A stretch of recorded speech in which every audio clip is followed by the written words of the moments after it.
Hello students, Venus education academy में आपका स्वागत है। इस क्लास में हम क्लास 10th की साइंस की वर्कशीट नंबर 16 करेंगे। ये 11 अगस्त 2021 की वर्कशीट है। ये वर्कशीट आपके चैप्टर नंबर 1 से रिलेटेड है। इस वर्कशीट में हम पढ़ेंगे displacement and double displacement chemical reaction. याद कीजिए, एक बार पिछली वर्कशीट में हमने इनके बारे में थोड़ा थोड़ा पढ़ लिया था, तो आज इन्हीं को डिटेल में पढ़ेंगे। तो चलिए सबसे पहले डिस्प्लेसमेंट रिएक्शन की डेफिनेशंस को देख लेते हैं। डिस्प्लेसमेंट रिएक्शन में बताया, displacement reaction is a chemical reaction in which a more reactive element displaces a less reactive element from its compound. यहाँ पर देखिए, पुरानी वाली बात को थोड़ा सा एडवांस करके लिखा है उन्होंने लिखा है कि कोई एक ऐसी केमिकल रिएक्शन जिसके अंदर एक मोर रिएक्टिव एलिमेंट अपने से लेस रिएक्टिव एलिमेंट को उसके कंपाउंड से डिस्प्लेस कर दे, उसी को हम डिस्प्लेसमेंट रिएक्शन कहते हैं। अब यहाँ पर मोर रिएक्टिव और लेस रिएक्टिव एलिमेंट के बारे में आपका जानना थोड़ा ज़रूरी हो जाता है, क्योंकि कैसे हम पता लगाएं कि कौन मोर रिएक्टिव है कौन लेस रिएक्टिव है, क्योंकि मोर रिएक्टिव वाला ही हमेशा लेस रिएक्टिव को डिस्प्लेस करता है। तो देखिए, इसके लिए इन्होंने यहाँ एक टेबल दी है। इस टेबल को यहाँ पर नीचे रिएक्टिविटी के बेस पे घटते हुए क्रम में लगाया है। सबसे पहले पोटेशियम सबसे ज़्यादा रिएक्टिव है, सोडियम उसके बाद कम रिएक्टिव है, कैल्शियम उसके बाद उससे थोड़ा कम रिएक्टिव है, और इसी तरह से नीचे को जाते हुए रिएक्टिविटी एलिमेंट्स की घटती चली जाएगी। यहाँ पर इसको हम रिएक्टिविटी सीरीज़ बोलते हैं।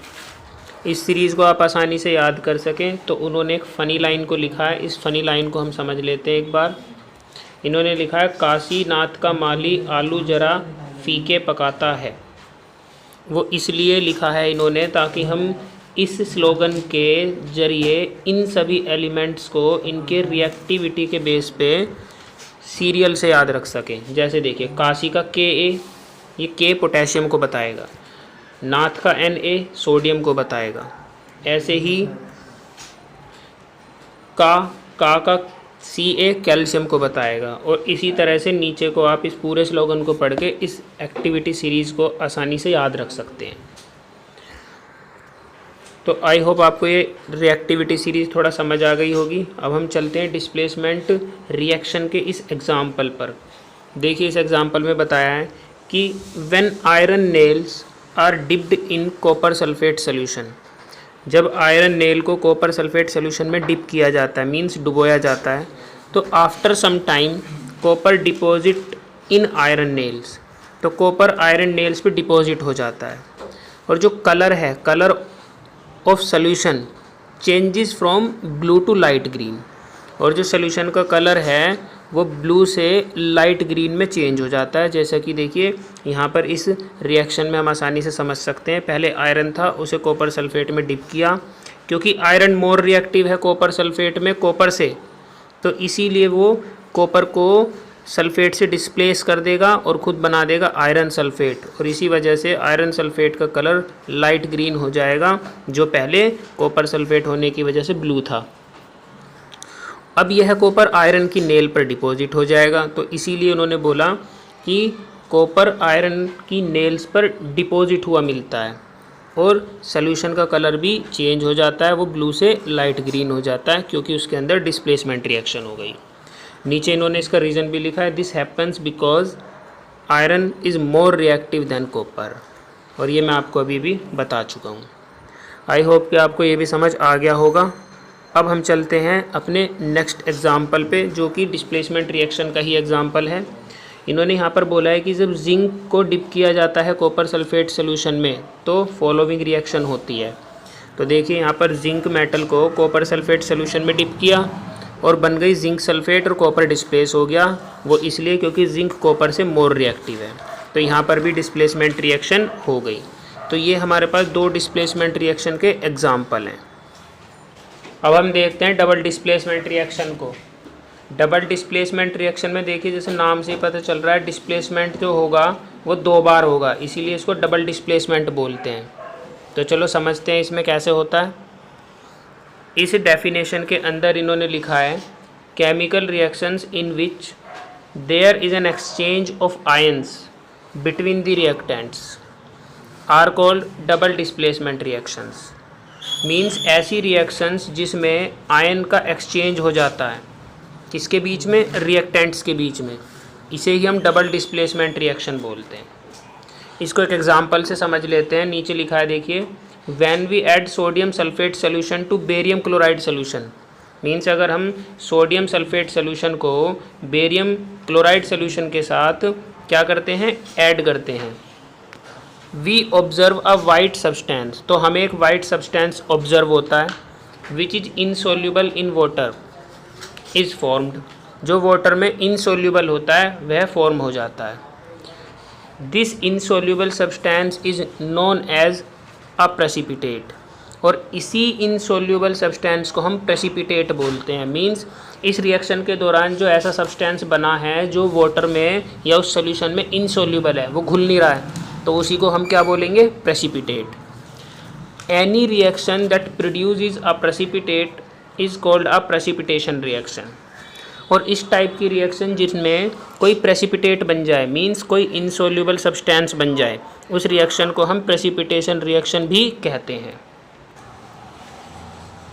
फिर वे आगे लिखते हैं कि the white precipitate barium sulphate, यानी जो वाइट प्रेसिपिटेट बना था वो कौन था, barium sulphate, formed by the reaction sulphate and barium. और ये कैसे बना है, किसकी रिएक्शन से, सल्फेट और बेरियम की रिएक्शन से बना है। तो यहाँ पर अगर हम ध्यान दें तो बेरियम और सल्फेट में जो दो आयन हैं, ये सल्फेट आयन पहले सोडियम के साथ था और बेरियम आयन पहले क्लोराइड के साथ था। तो यहाँ पर आयन्स का एक्सचेंज हो गया है। जो बेरियम आयन पहले क्लोराइड के साथ था वो सल्फेट के पास आ गया है। ये कह लीजिए कि सोडियम के पास जो सल्फेट आयन था वो बेरियम के पास आ गया है। इस तरीके से इन दोनों कंपाउंड्स के आयन्स आपस में एक्सचेंज हो गए। और वहाँ पर वही बोला था कि जब आयन्स का एक्सचेंज हो जाता है बिटवीन द रिएक्टेंट्स, तभी हम इसको कहते हैं डबल डिस्प्लेसमेंट रिएक्शन। तो ये डबल डिस्प्लेसमेंट रिएक्शन का एग्जांपल है। एज वेल एज ये भी देखिए कि बेरियम सल्फेट यहाँ पर वाइट कलर का प्रेसिपिटेट बना था जो कि इनसोल्यूबल था। इनसोल्यूबल को दिखाने के लिए इन्होंने ब्रैकेट में एस लिखा है। एस का मीन्स यहाँ पर ये है कि ये सोल्यूशन के अंदर डिज़ोल्व नहीं होता, ये सॉलिड फॉर्म में रह जाता है। तो इस तरीके से हम कह सकते हैं कि ये डबल डिस्प्लेसमेंट के साथ प्रेसिपिटेशन रिएक्शन का भी एग्जाम्पल हो गया। और आगे लास्ट में ये लिखते हैं other product formed is sodium chloride. तो देखिए इस रिएक्शन में हमें दिख रहा है कि बेरियम सल्फेट के अलावा जो अदर प्रोडक्ट बना है वो है सोडियम क्लोराइड। एक बार मैं दोबारा इस रिएक्शन को आपको समझा देता हूँ। इसमें लिखा है सोडियम सल्फेट जब बेरियम क्लोराइड के साथ रिएक्शन करते हैं, दोनों देखिए सोल्यूशन फॉर्म में हैं, दोनों में AQ लिखा है। उसके बाद बेरियम सल्फेट का एक प्रेसिपिटेट बनता है जो सोल्यूशन में इनसोल्यूबल होता है, देखिए उसके ब्रैकेट में S लिखा है, मीन सॉलिड। और सोडियम क्लोराइड जो बनता है वो एक तरह का सोल्यूशन ही होता है, देखिए इनके लिए AQ लिखा है। तो आई होप आपको ये सब समझ आ गया होगा। अब चलते हैं आगे दिए हुए क्वेश्चंस की तरफ। पहला क्वेश्चन देखिए, पहले क्वेश्चन में बोलता है आप आइडेंटिफाई कीजिए नीचे दिए हुए पेयर में से कि कौन मोर रिएक्टिव है। जैसा कि देखिए यहाँ पर सोडियम और मैग्नीशियम में कौन रिएक्टिव है ज़्यादा, तो इसका जवाब है सोडियम। ऐसी एल्यूमिनियम और कॉपर में कौन रिएक्टिव है ज़्यादा, तो इसका जवाब है एल्यूमिनियम। ऐसे ही जिंक और एल्यूमिनियम में कौन रिएक्टिव है ज़्यादा, तो इसका जवाब भी एल्यूमिनियम ही होगा। आप रिएक्टिविटी सीरीज़ में चेक कर लेना।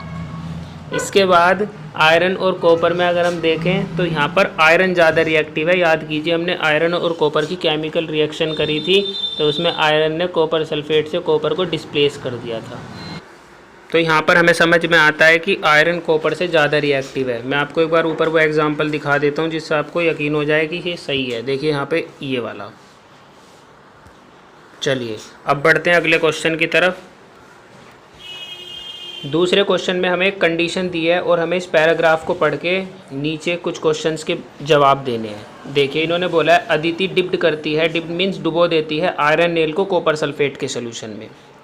वहीं तबसुम डिप्ड करता है कॉपर वायर को आयरन सल्फेट के सोल्यूशन में। यानी अदिति कर रही है कि वो आयरन को कॉपर सल्फेट में डुबो रही है, और जबकि तबसुम करता है वो कॉपर को आयरन सल्फेट में डुबो रहा है।